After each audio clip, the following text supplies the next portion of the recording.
Yes, they're pretty ready. Sea Rock's over here. Still can't see anything, but still, you can just tell me.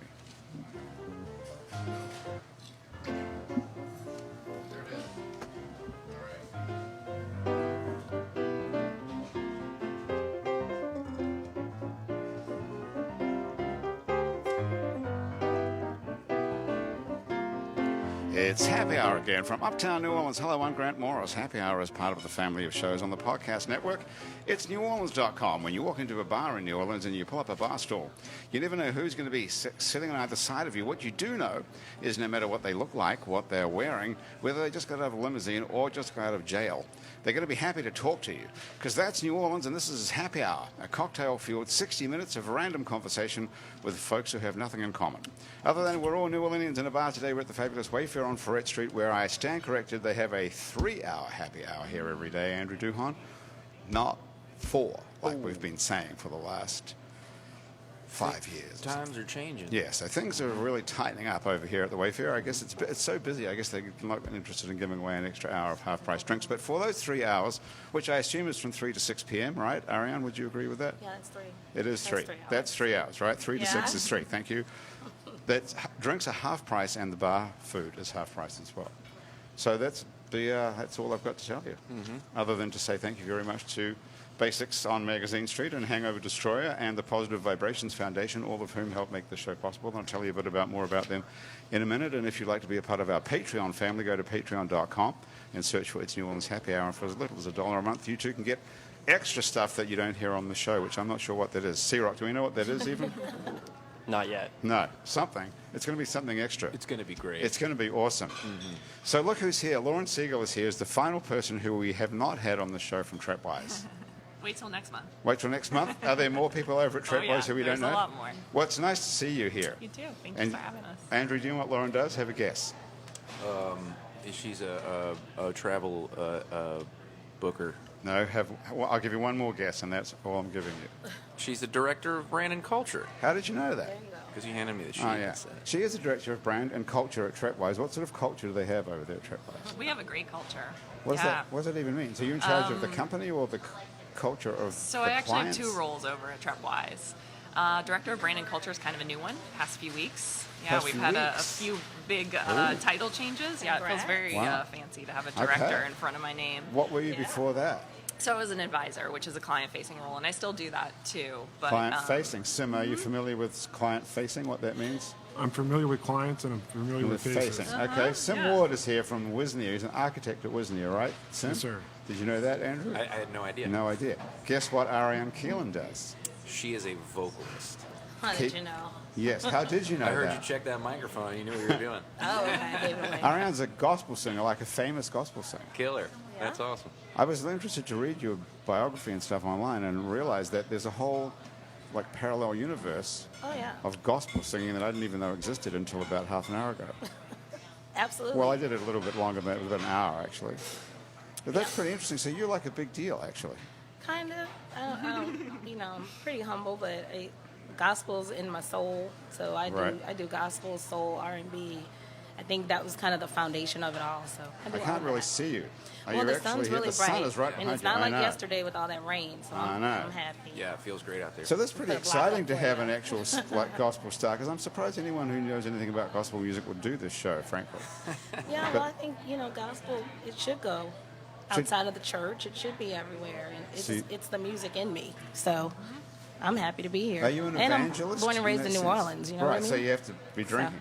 Yeah, Are water. you an evangelist for Christ or anything, or? I'm a minister of the gospel. I'm saved, and I gave my life over. So What was your title before you were saved? I was Ariane then, and I'm still Ariane. Okay. Yeah, I Because didn't go Lauren to had a ministry different school. title. Yeah, her title changed to director Right. in the last week or so. Yeah. But did you get a new title when you got saved? No, I just born again. Well, that's a title. I don't know if it's about the titles though. Do you get like a BA after your name? Like everyone else gets fancy letters when they transition Nice. from one thing to another? Well, and you get saved and you believe that you have a reason to live, and so for me, that's enough. And I have a relationship, so for me, it's not about like judging other people and what they're doing. Right. it's about living my best life and letting other people see that and hoping that it. I wish I could I know see you can't you. see me, but So how did hope you? you can hear it. How did you get saved, actually? So, a little bit about me. I grew up in the church. My parents are actually pastors, right? And So you were I saved know from I was a birth, or- PK. What's that? No, PK, preacher's kid. So, little education. Both your parents are pastors. Both of my parents. Yes. How'd they meet? So I grew up in the house. My parents are from New Orleans, and they met at Xavier University. So I'm also a legacy. I went to Xavier too. Wow. And Were either of them preachers at Xavier? or They were weren't just preachers at Xavier. What were My- they studying? Pharmacy? well, my dad, no. My dad and my mom were in the music department. My mother is a vocalist. She did opera music. Oh, wow. And my dad was playing French horn and doing drama. Actually, my uncle was there too, but that's another story. I could see why you'd go into the church if you were playing French horn, Yeah, because you have to do something else, right? he could share his story, but they weren't saved when they met. They And, weren't? and they got married, and they were both, involved in church. My mother was Catholic, devout Catholic. My dad was growing up in the AME, African Methodist Episcopal Church here in New Orleans, and he got called, so he actually had a dream of what he's supposed to do in life. This is your dad? My dad. And my mom, that it hit her as well. So then they together formed and started a church based on the gospel, of Jesus Christ. And I grew up in that, and I found a relationship with him. So I just knew that I wanted to know where I was going when I left this earth, right? And so that's how I got saved. That's how you got into it? You want to know what was going to happen to you after you die? Absolutely. That's how the church works, though. That's how they get you. Because they make you think that you could actually go to hell. Well, That's the system. there is a heaven and there is a hell. Right, so once you buy into that, then you have to stop yourself going to hell. And then Yeah. you have to go to church all the time. That's the system. Right? Actually, it was really about, that was the beginning, and then I learned more about just having a relationship with God and understanding what prayer is all about and making that a lifestyle. Because, I think that's like fire and damnation, just to tell people you're going to hell. But it is a security, and it is the truth. And so for me, for my life, it is about, having that relationship. Right. And, Well, Sim, do you believe you're going to hell? Well, I didn't expect to get asked that today. Y'all getting, there y'all you giving me go. the deep questions I think today. I'm going to go roundabout way of answering that question. I think it's interesting to hear your background because Yeah. my background is so similar and so Really? different. And I think that's what's fun about groups like this is that Yeah. we all have that. We just don't realize it. So my parents are both musical. They met in a choral group. But, one big difference is, I'm Jewish, and I don't know Okay. that much about Jesus Christ saving me Yeah. or heaven Jesus or hell. was Jewish, actually. He I've heard that. I don't know too So much you're about right. it, but I know about it in a different context, and that my parents are both very musical, and my father is a professor of Middle Eastern religion, so Christianity, Islam, and Judaism. Yeah. Wow. And so whether or not I'm going to hell or to heaven, I don't really know if I believe in that paradigm, but I can definitely relate to whatever you feel about organized religion, and for me that changes every single day, that lifestyle impact of being cognizant of your actions and that there's a larger community I can very much relate to. The motivations are, I think, different for everyone. Right. That was a are you non-answer Jewish? answer. Well, are you Jewish That was by great. practice, though? Do you do anything? Absolutely, I'm Jewish by practice. So is there a Jewish hell? I don't think there is. I think that Lauren, do you happen to know anything about this? There is not. There There's isn't. like Are you eternal Jewish? purgatory. I'm Jew-ish. I like that. I haven't heard that one. Okay. I was raised. Oh, I just lost my. Me too. yeah. What's going on there? I lost him Uh-oh. too.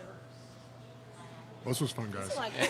These are like the first date questions that Ooh, you that's the shouldn't one. ask. It's this thing here is the But you're problem. going to get them on here. Okay. Okay. When's the last first date you went on? Are you married or single? I am engaged. Engaged. Yes. Oh, yeah. Ah, so dating is all over It's for you. over. Really happy Okay. about that. Yeah. When's the big day? Well, hold on. November. November. And is it a big Jewish wedding? It's not. It's a 12-person wedding in Thailand. Oh, cool. Yeah. Nice. You pay a lot less for decorations. Are when you fly marrying across the somebody world and who's go somewhere Thai, or are you beautiful. having a destination wedding? I'm not. I am marrying a guy from Kenna, brah. From Canada. So you're dragging a guy from Canada all the way to Thailand so you Yeah. don't have to have a big wedding. That's right. Good thinking. Whose I idea know. was that? Yours or his? It was mine. Yeah, he Good went move. along with it. Okay. You wanted to in go common. further, but you That's know. the wise and trap-wise. That's why you're the director of culture. Right. Where did you grow up then? I Here? grew up here in New Orleans. So were you part of the Jewish community here? Sorta. Mm-hmm. Which On community? and off. Which synagogue? I went to Turo. Truro. Synagogue. Which one do you go to? Sin? You don't. So you're making it up. You don't belong to it. So I am a lapsed member of a Okay. conservative synagogue on Esplanade called Shir Chadash, but I usually attend a traditional synagogue on Carondelet Street called Anshe Sephard. Called what? Anshe Sephard. It's a very interesting What is historic that? building. What language is that even? That is Hebrew. Is it? Yeah. Anshe Sephard. It's in Central City, right? Yes, it's on Central Yeah, City, it's right and by our office. it's pretty Beautiful. interesting. It's like a time capsule. You know, not everyone realizes this, but Central City was an enormous Jewish community 100 years ago. O.C. Haley had a number of Jewish businesses up and down it, and there are very large historic synagogues that are no longer serving that function. The only one that remains is Anshe Sephard, and Sephard is, I guess there's two major branches of Judaism, European or Spanish and Oriental, and Anshe Sephard was that Sephardic tradition, Spanish and Oriental synagogue Right. in New Orleans. So are you a Sephardic Jew? That's the Eastern. I am not. You're the other ones. You're the I'm the other Ashkenazi. ones. So you just switched over. So it's kind of like the Sunni and the Shiite Muslims. I don't which- know or enough to Methodists and answer that Baptists or question, something, but isn't my it? sense of it is not that. It's not like that at all. Not quite, because I don't think there's It's a... like nectarines and peaches, not apples and oranges, right? Yeah, that's what I'm saying. It's Yeah. like Methodist One's and fuzzy Baptist. and one's or not. there's not really a difference between Methodist, Baptist, Presbyterian, and AME and so on. I think is it's there? more like aluminium and aluminum. Okay. Right. All I right. think it's more like that. How I you thought it say was. it I thought in it was different where places, yeah. where people came from, and it was more of a cultural difference really than a It religious is. difference. It is. It's a cultural. It's Right. it's aluminium and aluminum. Aluminum and aluminium. Okay. So what's the sort of driving force of you? Which church do you belong to? What is it called? So I'm a member of Christian Faith Ministries. That's our home church. But I think it's important to know, I don't like the box, Right. right? I actually have a song called Out of the Box, because I think when we say we're just gospel, then it's like, immediately you see me through a certain lens. But if you look at my body of work, I'm on the Apollo. Like, I've been to the Yeah. Essence Fest, and I sing at weddings, and I do conferences. And You've for me, actually it's my played lifestyle on the hasn't stage changed. at the Apollo Theater. Yes. That's pretty. Twice. Twice. Actually, 3 times. And that has been one of the best moments in my life. No kidding. The Essence Fest that was here in 2016, they did Apollo Making a Star. And so I auditioned. Like, I got in line, I got there early, ready to sleep with my stuff. And long story short, I won that competition. I sang on the main stage at the big stage on the Essence Fest with Andra that Day. is the best version of long story short I've ever heard. You're Yeah. lining up outside, and the next minute you've won. I've won, and then the winnings sent me to New York, and I performed Aretha Franklin, and I did a Fantasia song, and just to be on that stage where the legends, before were, was just amazing. So it's not fair to call you just a gospel singer, is what you're saying. You're not really Gospel just. is my root. Right. I believe I'm called, but I'm called to masses. So Okay.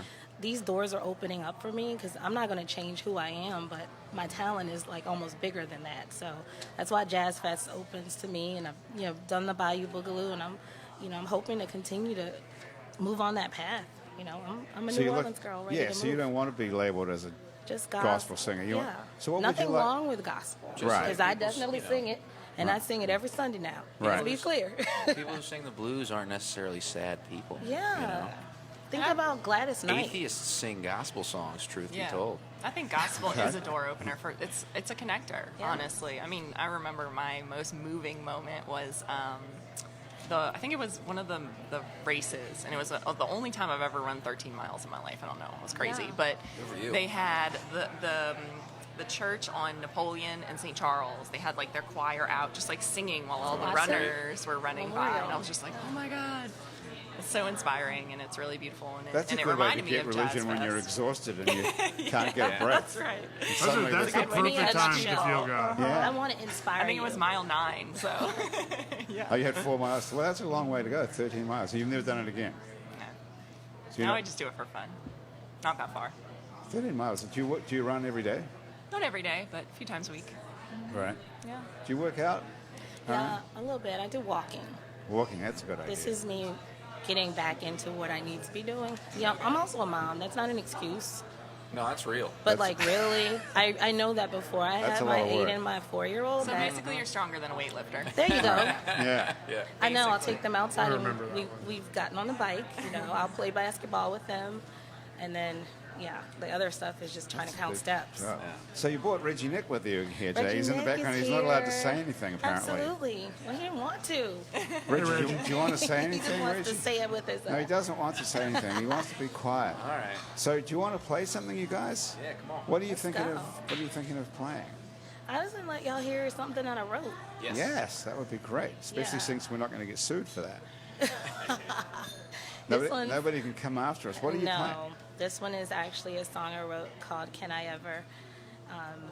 It's really more of a gratitude song. So, and this has not been heard by anyone just yet. Are you So serious? this is a, Oh my God! Okay, there so you world go. premiere. World premiere. Hell yeah. Let's do it. I mean, heaven, yeah, sorry. Heaven, yes. Put that on a T-shirt.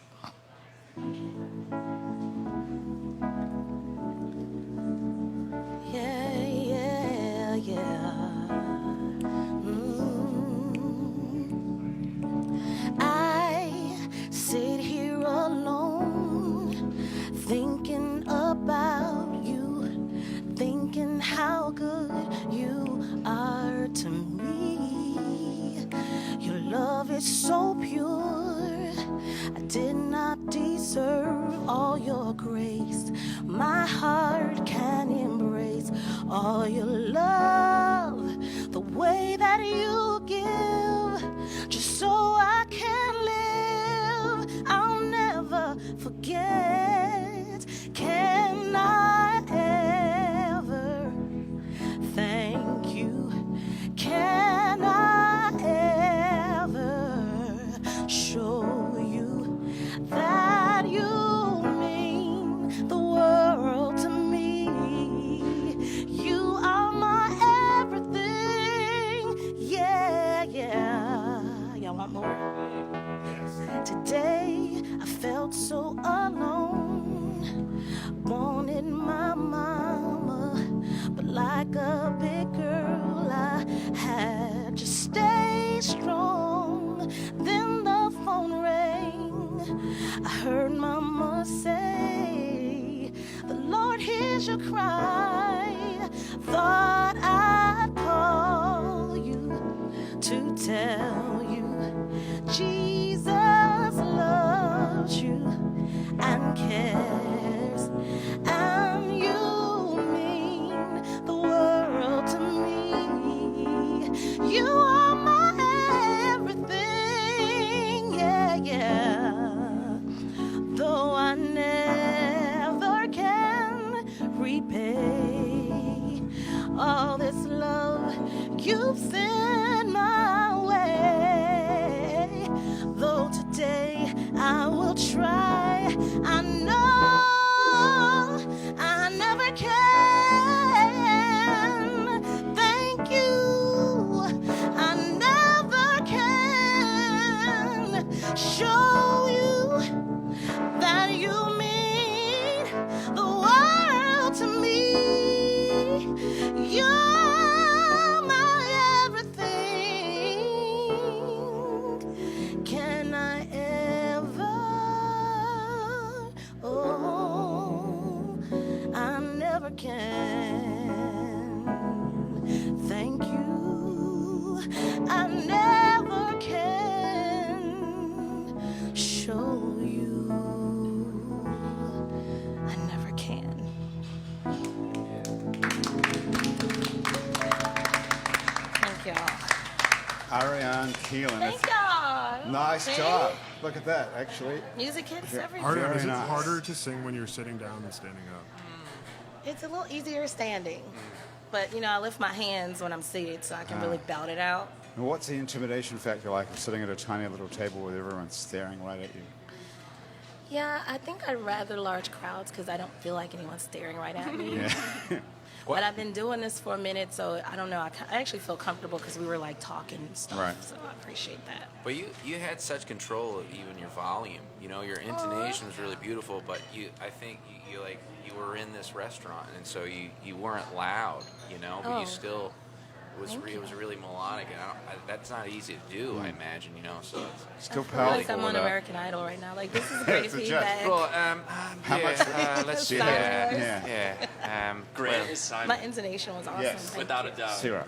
What'd you say? You can be Paula. I love Paula's me. Okay. Yeah, you rocked it. Yeah. to top that. Girlfriend. Yeah. Okay. So can people steal your music just like they can secular music? Yeah, it works the same way, but They can this find stuff you on is Spotify and. copywritten. So But are you on Spotify and? yeah, I am on YouTube and Spotify, everything? YouTube, Instagram. My videos out there. My song "Here with You," it's Yes. out there. You can get it on iTunes. You can get it on everywhere. Follow me on Facebook, Okay. Instagram, Twitter. So they sent me this stuff about you. And it says What'd you here, get? This I is don't know an what you got. interesting sentence. Okay. It says her Apollo journey was documented in a 4-part miniseries. There's like a TV show about you? Yes, they call them webisodes. How about that? Why are Okay. you so much more interesting than the rest of us? She's like a superstar, I'm trying to tell you. She's been on the Apollo Yes. stage. She has a show. When you say I'm like, I got a superstar, job. That's why I'm But that's here. what I'm saying. There's we like all a, know I got a job too. but there's like a parallel universe Yeah. of Yeah. people who are following you and watch you and know who you are, and you're a star to those people, and we don't. It's amazing Yeah. how that Well, I happens. hope how I'm a star everything to is you so now. fractured now. right. Yeah, Now we right. know. Well, that's the point of doing this exactly. It reminds me of this cruise I went on, and you know how you have karaoke on the cruise, and so I sang like Whitney Houston, and the host, she was just like, "Diva superstar," and it was like, she would always say that, so I had to keep getting up and singing. So, who did you go on a Just made me think cruise of that. with? Huh? Who did you go on a cruise with? My husband, my wonderful husband of Okay. 10 years, Tyrone, shout out. Shout out to Tyrone. Yeah. What's I he was gonna doing say- for Valentine's Day for you? Well, I do know that he has saved up. Oh. Saved So up, I whoa. am like looking forward to this. So Jay. that's all I know. Now what? I'm excited. Okay, you can y'all. explain this to me. I'm That- a mommy, so I'm Okay, like so ready what's to the go deal on a date. then? What is the deal? Why is Valentine's Day on guys? Lauren, I was about to ask the same question. you're the you're the Good culture question. manager. Tell me. What are you, director of culture? So I will say that in my relationship, I'm the one who made the reservations. I'm the one who bought the chocolates. Although I hope he's not listening because he's not supposed to know. But yeah, he would have so done something sweet for it's you. on me. Okay, Yeah. so it's not all on guys. No, I don't think so. I So think what you you do, should you- only expect what you give. You should only expect. That's why you're the director of culture. I'm not sure what that means. What does that mean? It means that, well, brand and culture. So the brand piece is translating what we do externally, and the culture piece is making sure that we have a solid foundation to perform our work. So we have a supportive team, we have a lot of learning opportunities, we have professional growth, we have just a really great environment inside of our offices so we can be the best we can for So our you guys clients. have beanbags and stuff, and that's your deal. We have a shuffleboard table. Yeah. Okay. We have, moments where we sit around and eat cake together and drink champagne, and then we have moments where we go out and So yeah, you're responsible for organising all this bullshit sort of. all Stuff. that bullshit. Sounds It's fun. important. It Otherwise, is. we would Is work it? all the time and be grumpy Right. people and not do our jobs very well. I don't know. What do you feel about? You have a proper job, Sim, right? You're working in a corporate environment with other people. You're an architect, right? Yes. I mean, I'd say that I'm coming from a multinational conglomerate to a regional New Orleans-based company, and corporate environment can mean a lot of different things. I think we spent a lot of this conversation talking about labels and then poking holes in them. Right. And I think that's pretty interesting when you meet someone for the first time. The way our brains are wired, we want to say, okay, you're in this box. Right. So from an outside perspective, you might say, I work a proper job. I do 8 to 5 or 7 to 6 or more than that all the time. And I dress up more than in my PJs. But from my perspective, it's not as corporate because I worked for a subsidiary of a Dutch multinational for 5 years. So I think, What does that that mean? mean? what is that? What does that mean? I work Business for. gobbledygook. Yeah. Say that sentence again. I work for the what? Did he So say? I spent, before I went to Tulane, and then I moved to Washington, D.C. for about 5 years. Okay. While I was in Washington, D.C., I worked for a company called RTKL, 4 letters, RTKO. L, L. Okay. and they are owned by a Dutch multinational engineering company called Arcadis. It had 25,000 employees around the world. That's a big deal. So it was a company within a company. Looks like the sort of the... So when you talk to me about corporate, my job in New Orleans feels a little bit less corporate than that. What made you go back to... Are you from D.C. originally? I am not. So where are your parents... Where's your dad teaching comparative religion at? My dad teaches religion at the University of Wyoming in Laramie. Is that where you're from, or is that where I'm from he is? Denver, Colorado. Okay. All right. And I was Any born more in labels? Israel. You really were. That's why I have the interesting name. That's why you have the name Simcha. Yeah. Well, I don't know if that's why, but it's part of the So title. who's Israeli? Just you? Are your parents Israeli? Well, it's complicated. Okay. To make a long story short, I have 3 or 4 grandparents that were displaced in Eastern Europe in the 30s and 40s. My grandfather spent a lot of time in Palestine and then in Israel through that whole craziness of that whole war period, and had to leave and went to the States. And my parents then went back. We have family over there as well. I was born there and then came back again. Okay. Following that, Andrew? Yeah, I actually spent some time in Israel this past year. They have a program that invites a group of people in the music biz over as a little contingent to go, and a lot of them are from a Jewish heritage. I was not. I grew up Catholic, but it was an opportunity to go and see, and frankly, I didn't have a whole lot of backstory on it yet, but I read Thomas Friedman's book, Route to Israel. Route to Jerusalem. Yep. And that felt like a pretty great way to, get a crash course. But it was great to get a sense of the fraught and, historic or ancient, rather, is the word I'm looking for, history that you just won't wrap your mind around. But what a thing! And it was really helpful also to kind of introduced me to Jewish culture in a way that I had not known as a Catholic kid growing up in the suburbs of New Orleans. But what a place, Do you go back there, Sam? Yeah, I do. Okay. You want more than that? Sure. Is there any more? Yeah, I mean, it's far, right? And I think, Andrew touched on it. It has a very complicated and long history. And when I try to make it very simple for people, I said, there's a reason everyone's been fighting about it for 3,000 years. It's because it's an incredible, incredible place where you have almost every climate type in the world packed into something that's, could fit into Lake Pontchartrain, quite frankly. Right. It's very, very small. Last time I went back was 2015, so not as frequently as I would like. It's far, and Right. So do you have family there you can stay with? absolutely. So that makes it better. Yeah, that makes it a lot less expensive. Cheaper. Yeah. Where do they live? In the city or in the country or what? Well, so, it's a small country, and if we want to really dive into this, I have most of my family in Israel is on the very far left of the spectrum, politically, and lives in Tel Aviv and Haifa and the surrounding areas. And then most of my friends that I grew up with in the States, who have moved there with their family for either religious or politically motivated reasons, fall much more on the right and amazing. are settlers or anything else like that. It's like people who come from Mardi Gras, they're the ones who are fucking everything up, I didn't say that, but I didn't hear that. it's complex, right? And so there's reasons and rationale that both hold their views and Right. things that are correct and incorrect about everything. But I think, I'll just leave it at that. Okay.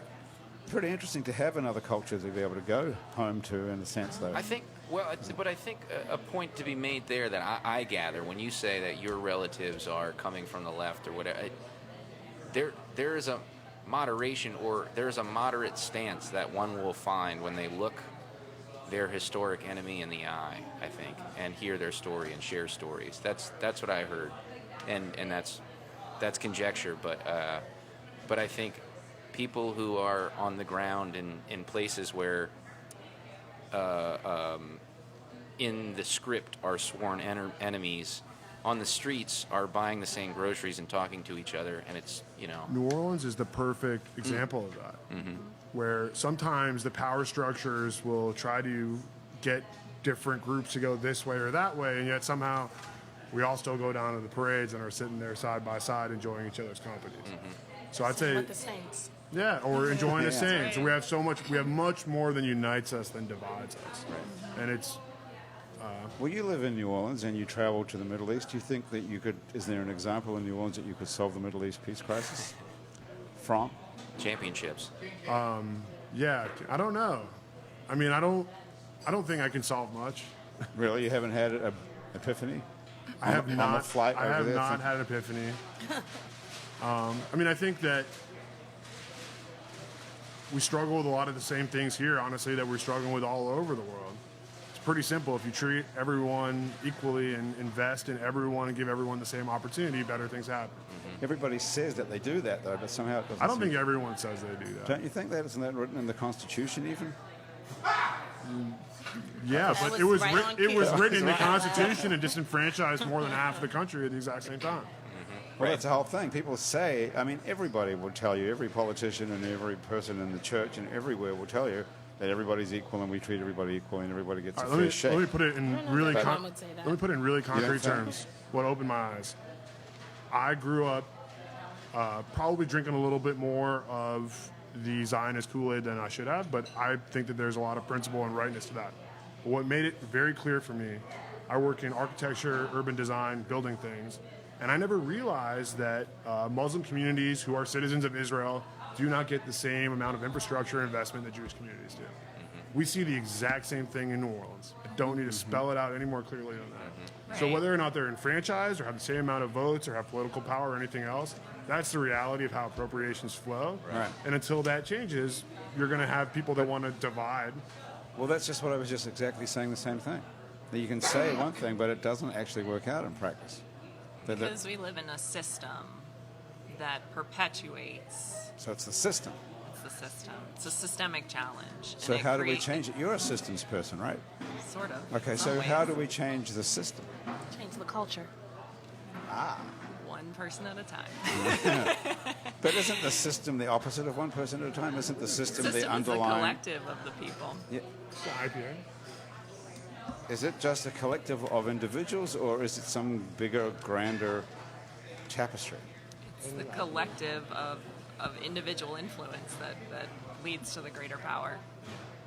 I'm not following that, Andrew. I mean, when we do work with organizations, one of the biggest challenges that they have is getting advocacy to change policy. So, for instance, if we're looking at the education system, we're working with some organizations that provide technical education to our high school students so that they can have an alternate path to college, because that's not for everyone. Not everyone learns in a classroom.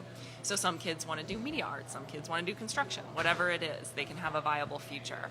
However, there's huge problems at the state level that are not permitting enough funding to get to these organizations to fulfill this work. And that's because the system has always expected kids to go to college, and that's the only viable pipeline for Right. growth into adulthood. So it's something that we see a lot, and the way to change it is by getting that one director to meet with the other directors to form a cohort and go through an advocacy organization like Youth Force NOLA, who can help, connect them to those policymakers and make that influence happen. Okay, is anybody following that apart from the? Well, no one's I heard a following. lot All of right. I'm following. Okay. So what is the practical result of all this?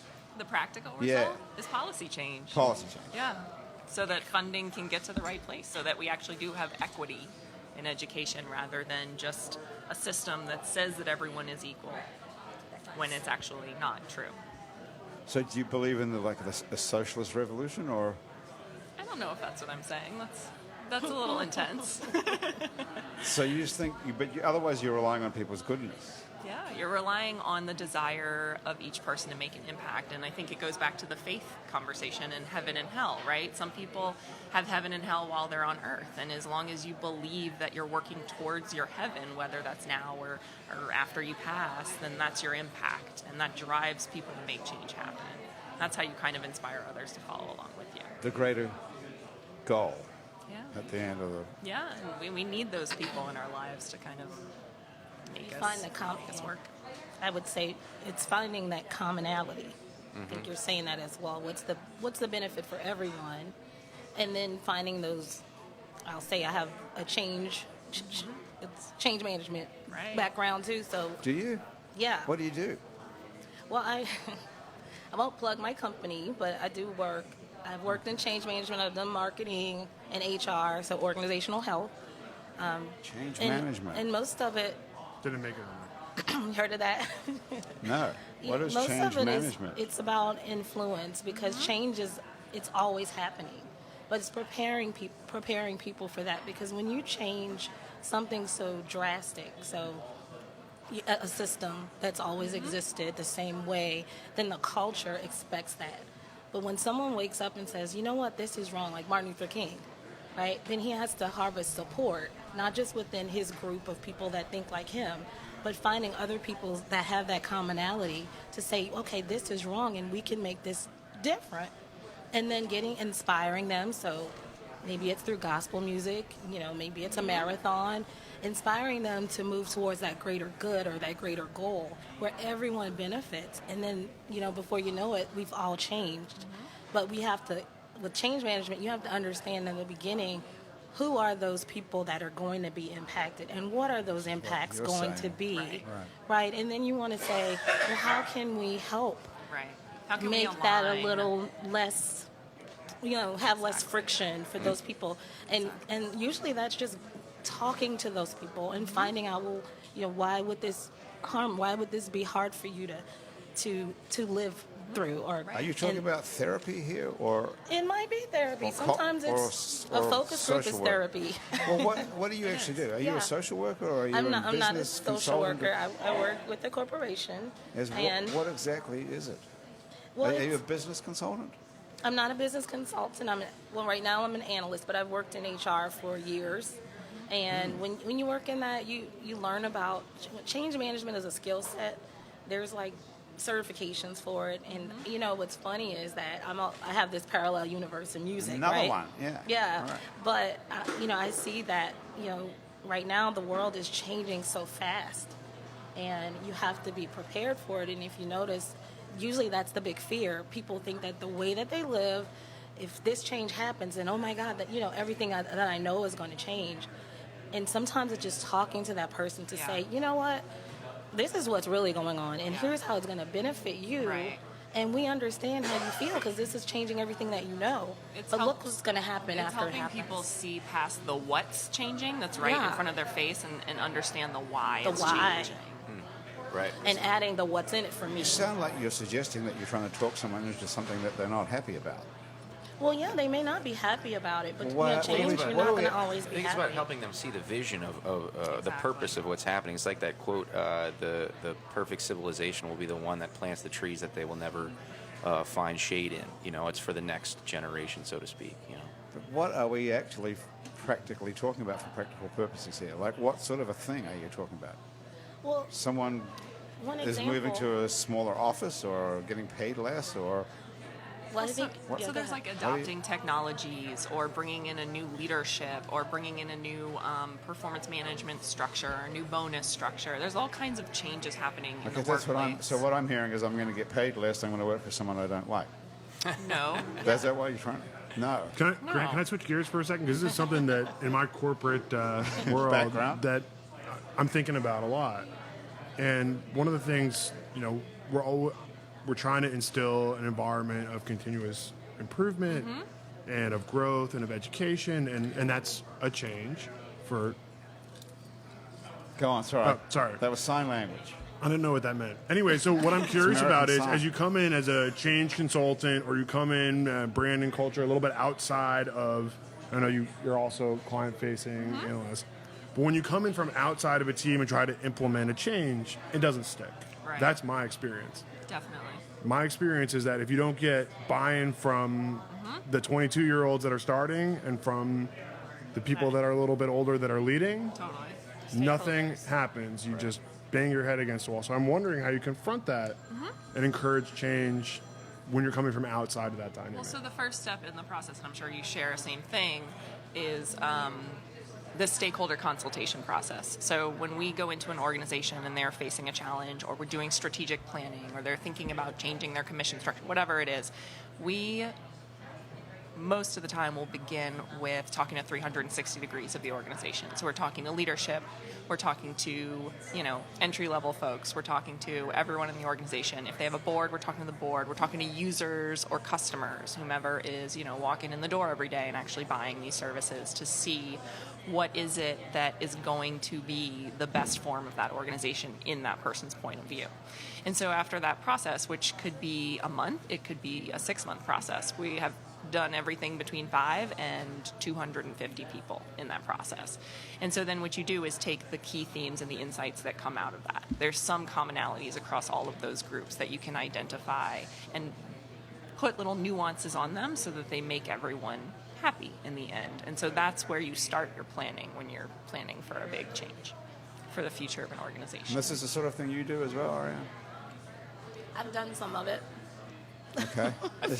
Is it a secret who you work for, or something you can't say? It's like Well, I'm not here as a representative of so the we don't company. want to talk about that. Yeah. Okay. All right. I don't want you to have Screw a that. lawsuit or nothing. Isn't the change we see Sure. often change that's not helping the powerless? It's change brought down from the powerful to disenfranchise the powerless. That's why we see pushback, because rarely is there change that is actually altruistic. Are we talking about society, or are we talking about I'm going to a company? interject. I'm going to interject with a book I'm reading right now. The change that we are seeing that's put in front of our face is that change. The change that we're not seeing and not talking about is all the other change. It's, bad news is news. Dad came home to his kids last night is not news, but that's good. So there's lots of things that are constantly changing that are making things better. People organizing, people doing things differently. But you're not going to hear about that on Fox News tomorrow night. You're going to hear about these guys did this to those people. What book was it that you were reading? So I started to read The Tower in the Square by Niall Ferguson. So that's where I'm starting to think about that. Gotcha. How'd you know- Tower in the Square. The Tower in the Square. What's that about? Is it a management or is it cultural? It's essentially history and history. Okay. The History, sub-headline history. is Networks in Power, from the Freemasons to Facebook. Actually, I take it back. That wasn't the book that did it. It was Factfulness. That was the one that talked about good news or bad news. Part of it. Factfulness. If we're thinking about Freemasons and Facebook, aren't we thinking of the powerful manipulating the powerless, though?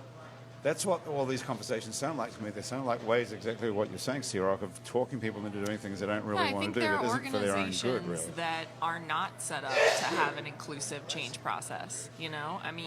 Walmart What did you is do? one of those. What did you do before you advised Before? other people what to do? Did you have a real job at some point? That's a real job. Before? Yeah. No, I realize advising people is also a job, and Yeah. as much as you get paid for it. But did you actually have a job where you were one of these people who were? I worked in Being- private healthcare in a small cardiology clinic, and then I worked at the Public Health Institute as an administrator on a grant to end diabetes in Louisiana. Okay, which is so a very you've had tough some thing. pretty hardcore jobs, like actual jobs. Yeah. So what did you think of people like you when you were a working person? Who would come in there and tell you what to do and make you rah, rah, rah. Yeah, so it's funny because I ended up getting into the line of work I'm in now because of my previous experiences, because I felt powerless. And the way that we approach that by being inclusive does take a certain type of organization, a certain type of leader that says, I want to hear from everyone, from the bottom to the top and all the way across, right? So Trepwise is not a place for every single type of company. We're the place for a company that wants to create positive impact internally and externally. And so whether you're a for-profit, whether you're a nonprofit, you can achieve that by being inclusive, by being understanding, and by hearing and really digesting all of the opinions of your organization and creating a synthesis of the best path forward based on all of those opinions. So in that way, like I said, there are companies where the leaders say, I'm going to tell you what to do, and you either do it or get out. Those are not the clients that we work with. Those are not the people that come to us. It's just not the right fit. They might go, have you ever seen the movie Up in the Air? where George Clooney like flies around and it's Yes. his job to like fire That people. was a depressing fucking movie, Right. wasn't it? So Yeah. in that case, that those leaders are not looking for input from their bottom level employees. They're looking to get them off their payroll. So it's a different kind of work that we do. That When you was said the movie Up in the Air, I was thinking about the house with the balloons. Up. That was a happy That's a movie. totally different Love that situation. movie. I thought that too. That was a good movie. Yeah, we're more like the house with the Right. balloons than the George so, Clooney flying so around. in your job, though, Sim, you're sitting there by yourself working. I mean, you're working for clients, obviously. You're designing houses. I'm and not. structures. I am not working for clients. What are you doing? So our firm, I'm also not here on behalf of my firm, but I'm here on behalf of my firm as always. So we are an integrated architecture and development company. I am an architect. I'm also a real estate development project manager. Okay. We don't have outside clients. Everything we do is on our own account. So we have a project under construction in downtown New Orleans right now on Carondelet Streets, 62 residential units and 20,000 square feet of ground floor retail. Adjacent to that, we've got the next project in New Orleans, which is 140,000 square foot new construction building. We've also got projects in Alabama and Texas. I think what really makes us unique is that we're both owner, designer, and operator of all these buildings. Do you personally own any of this? Of course not. So you're so you're working for this company. I work for this So company. you've yes. bought into it because you're describing here that you're the owner, designer. They've got some really interesting things going on. And actually, I want to ask you about this Yeah, so- like dorm style co-living thing that Okay, y'all so are tell doing. us That's the name pretty of the company innovative. first. It's called Wisnia. It's called Wisnia Architecture and Development. It's a W-I-S-Z. second generation architecture and development. And when you ask who owns all of this, our owner, Marcel Wisnia. So Mr. Wisnia owns all this. Okay.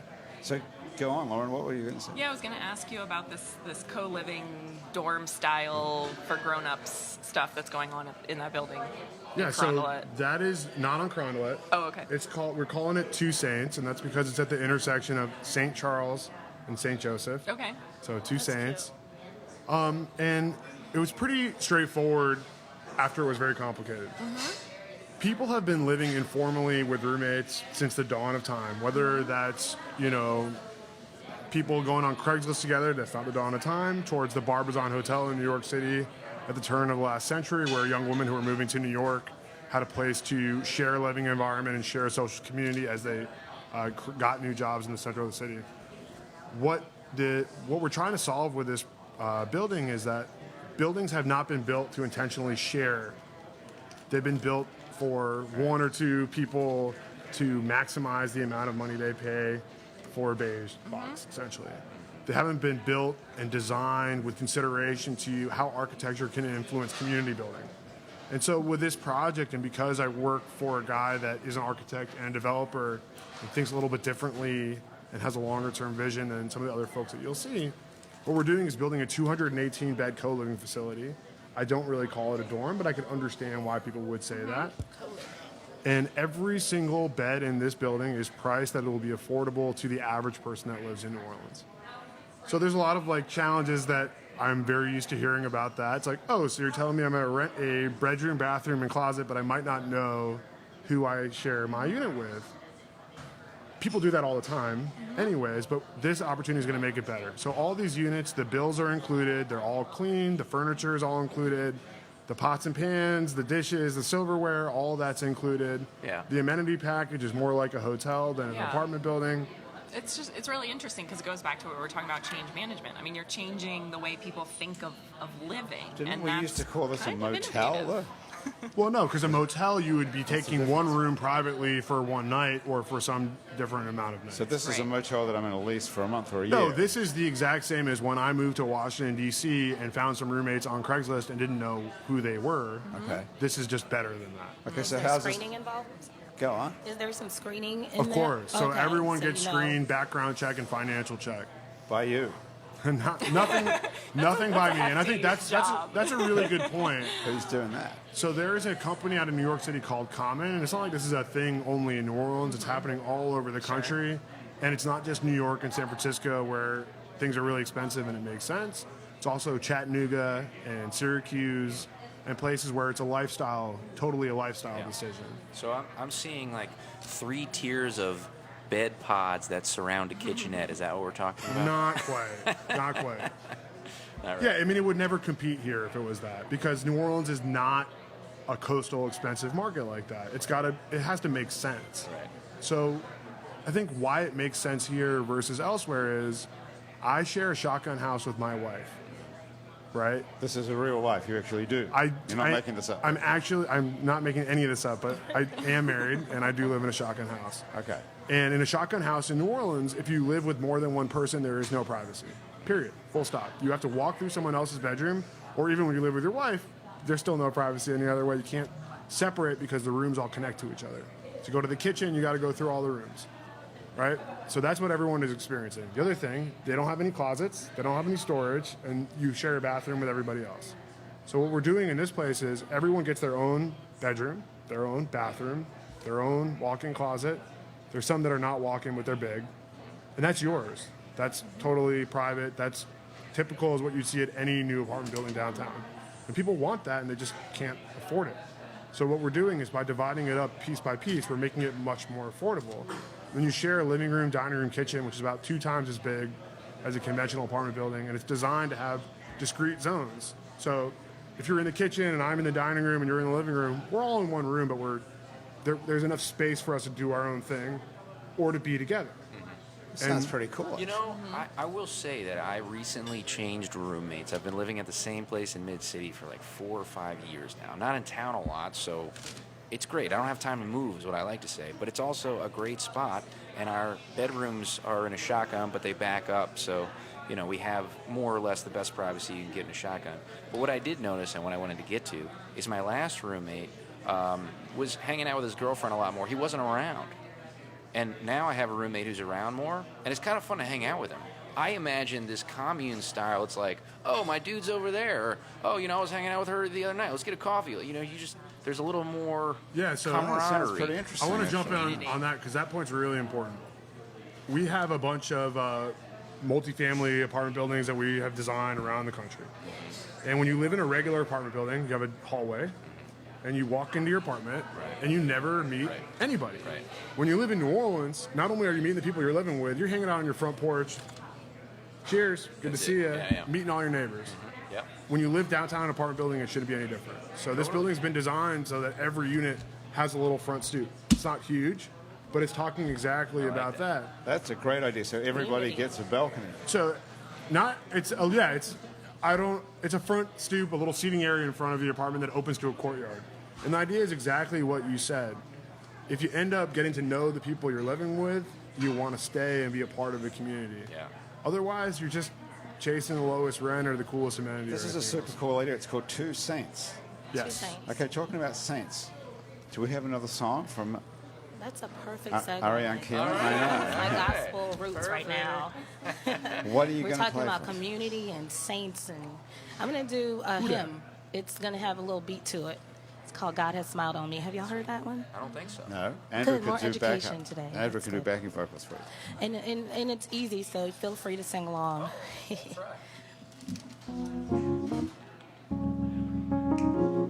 it up a little bit. I got Reggie Nick on the keys. Oh, God has smiled on me. He has set me free. Oh, God has smiled on me. He's been good to me. It's real easy. God has smiled on me.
you. That's great.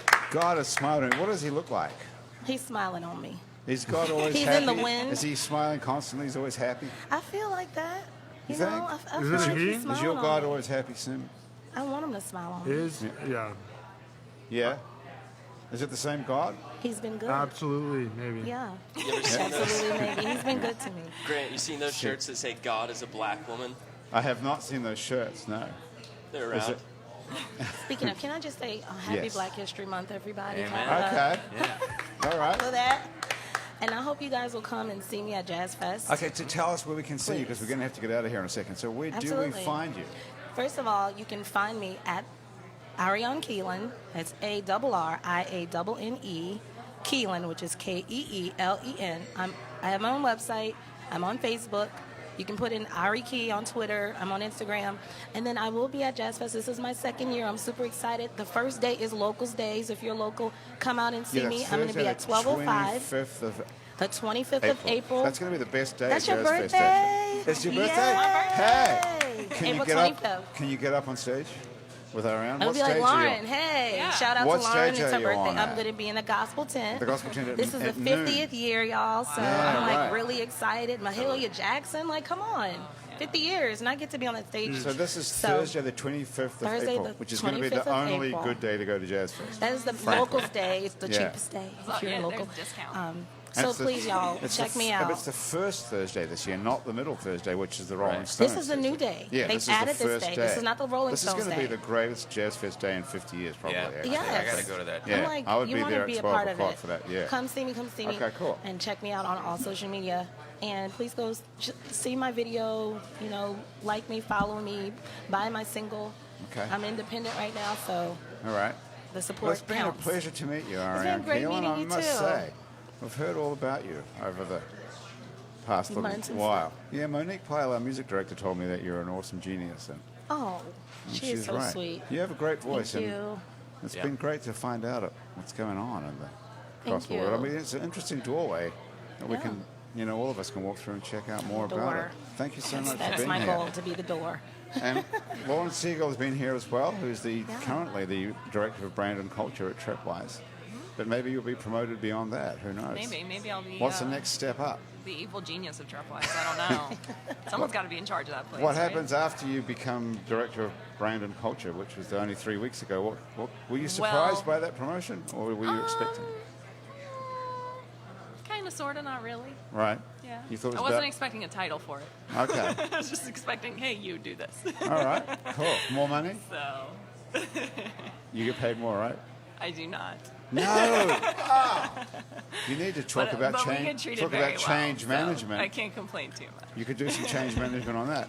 You see, that's what I mean by this whole culture. This is this whole thing where they talk you into doing what they want you to do, but they don't actually reward you for it. It's about what's And somehow rewarding you've for just her. totally drunk we the get very, Kool-Aid We over get it. very well rewarded for You for do? our work. What's Yeah. that? What's the reward for her? Okay, that's a good way of So looking she at may it. be getting the best reward More for than her. just money.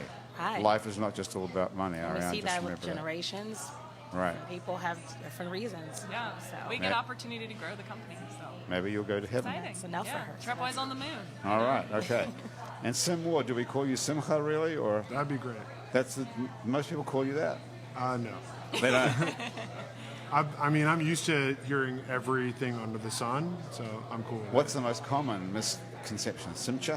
it. Simcha is the most common. Right. Yeah. That sounds cool, actually. I'm good with it. I complained once that I didn't have a nickname, and then someone turned around to me and said, "Everyone calls you Sim. Isn't that a nickname?" I said, "Oh yeah, I guess that." It is totally a nickname. Yeah, it is. Well, it's been great to meet you. We didn't really get to talk too much about That's okay. the changing face of downtown New Orleans. We don't have to talk about that, but I do want to thank my old neighbor for inviting me to be here and to meet all of you guys. It was super fun. Your I old neighbor appreciate is it. Graham DePonte, our Yeah. producer. Oh, that's great. Yeah. So you got out of that neighborhood. You used to live next door to her. I reluctantly got out of it. I'm rude today, and I'm looking forward to moving back as soon as I can. Where are you?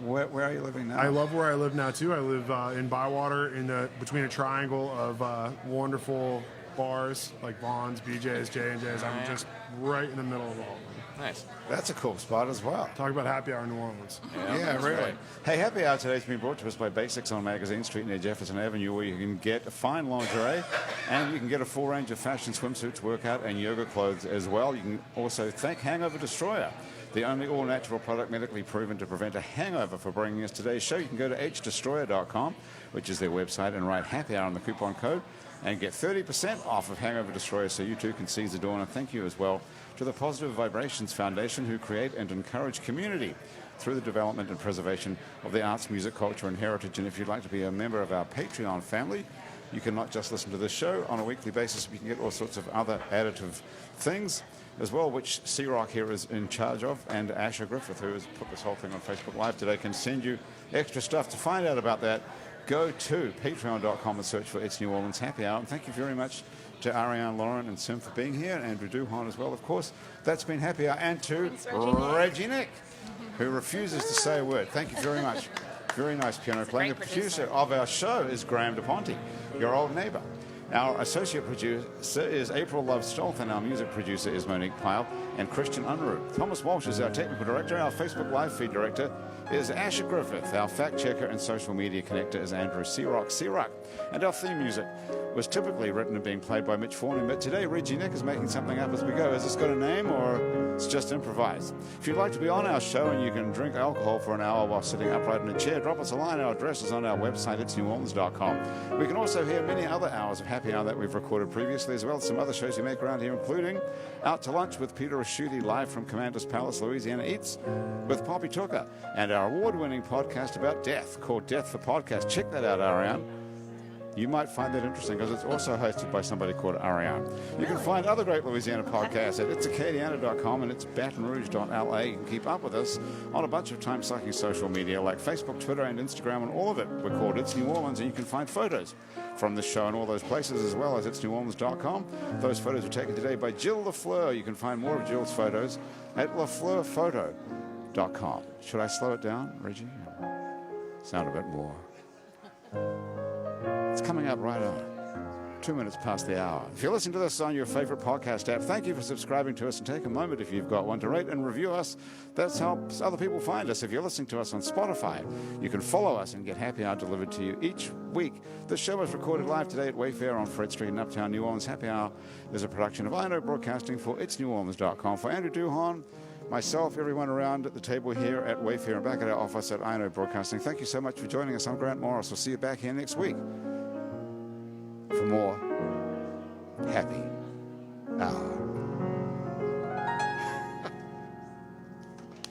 Nice go, Reggie. Thank you.